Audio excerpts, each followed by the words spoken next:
ఎలా ఉన్నారు? Daily current affairs by కేఎస్ఎన్కేకి స్వాగతం. ఈరోజు మే 21.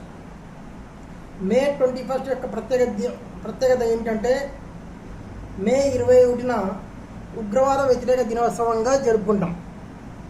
హింస వల్ల సమాజానికి వాటిల్లే నష్టం, ప్రమాదాలపై ప్రజల్లో అవగాహన కల్పించడం ఈరోజు యొక్క ముఖ్య ఉద్దేశం. అదే మాదిరిగా అంతర్జాతీయ విషయాలకు వస్తే మన కరెంట్ అఫైర్స్కి పనికి వచ్చే విషయాలలో ముఖ్యమైనది అమెరికాది అటవిక న్యాయమని చైనా అధ్యక్షుడు జిన్పింగ్, రష్యా అధ్యక్షుడు పుతిన్ పునరుద్ఘాటించారు. ప్రపంచంపై ఏకఛత్రాధిపత్యం తగదు అని వివరించారు.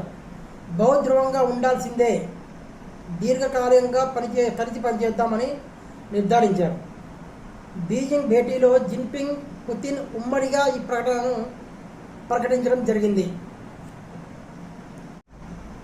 వాణిజ్యంలో మెలోడీ అంటూ నరేంద్ర మోడీ మరియు ఇటలీ ప్రధాని జార్జియా మెలోనీ కలిసి పునరుద్ఘాటించారు. దీనిలో ముఖ్యంగా ఏఐ, అంతరిక్షం, అనురంగాల్లో సహకారం అందించుకోవాలని భారత్, ఇటలీ నిర్ణయించింది. మోదీపై ఆత్మీయతను చాటుకున్నారు మెలోనీ. మెలోడీ చాక్లెట్లను బహుకరించాడు మన ప్రధానమంత్రి.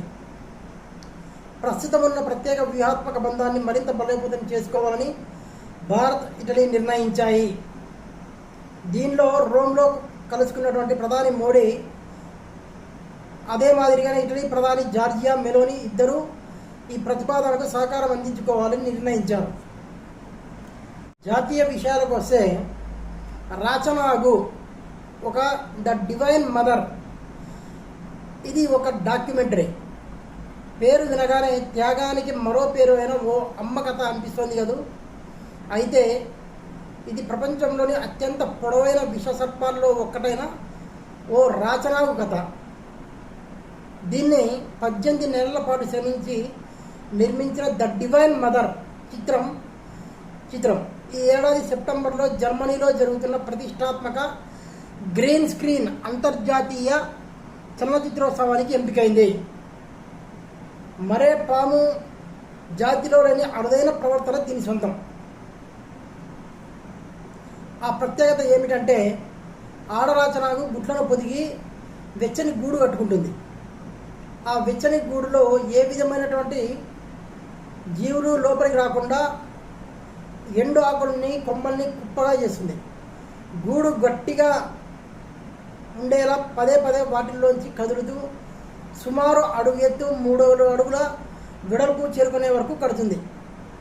తర్వాత అందులో గుడ్లను పెట్టి పిల్లలు బయటకు వచ్చే వరకు నిద్రాహారాలు మాని 3 నుంచి 4 నెలల పాటు కాపలా కాస్తుంది.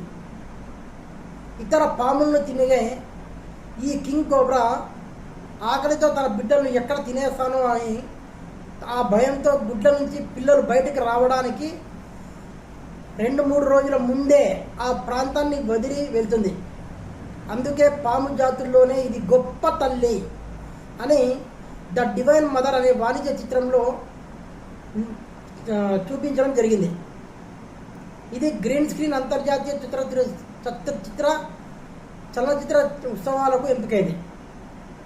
ఇది ఈ రాచనాగు ద డివైన్ మదర్ అనే సినిమాకు సంబంధించినటువంటి ప్రత్యేకత. 10 చోట్ల సీ ప్లేన్లు అంటూ ఉడాన్ పథకంలో 200 కోట్లు ఇచ్చేందుకు కేంద్రం అంగీకరించింది. ఏరోడ్రోమ్, ఫ్లోటింగ్ జెట్టి, ఇతర మౌలిక సదుపాయాల కల్పన, జలాశయాలు, తీర ప్రాంతం, నదుల్లో ఎగరనున్న విమానాలు. ఇవి ప్రతిపాదించిన ప్రాంతాలు మొత్తం 10. అందులో మొదటి నుండి 10 వరకు చూద్దాం. విజయవాడ, శ్రీశైలం, తిరుపతి, సూర్యలంక, గండికోట, కాకినాడ, విశాఖపట్నం, అరకు, లంబసింగి, పోలవరం. క్రీడా వార్తల విషయానికి వస్తే WBC ర్యాంకింగ్స్లో 6వ స్థానానికి భారత్. వరల్డ్ టెస్ట్ ఛాంపియన్షిప్ ర్యాంకింగ్స్లో భారత్ జట్టు 6వ స్థానానికి పడిపోయింది.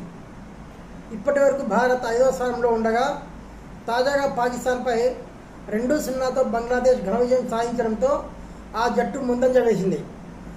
WTC లో భాగంగా ఆడిన 9 టెస్టుల్లో 4 గెలిచి 4 ఓడిన శుభ్మన్ గిల్ సేన మరో మ్యాచ్ను డ్రా చేసుకుంది. భారత్ మొత్తం 52 పాయింట్లు ఉండగా పాయింట్ల శాతం 48.15 ప్రకారం ప్రస్తుతం 6వ స్థానంలో నిలిచింది. సూపర్ 500 టోర్నీ మలేషియా మాస్టర్స్లో భారత అగ్రశ్రేణి ఆటగాళ్లైనటువంటి లక్ష్య సేన్, హెచ్ఎస్ ప్రణయ్లకు నిరాశ ఎదురైంది. పురుషుల సింగిల్స్ తొలి రౌండ్లోనే వీరిద్దరూ నిష్క్రమించారు. ఇవి మే 21కి సంబంధించినటువంటి డైలీ కరెంట్ అఫైర్స్. ఇందులో మీకు కనుక నచ్చినట్లయితే లైక్ చేయండి, షేర్ చేయండి, సబ్స్క్రైబ్ చేయండి.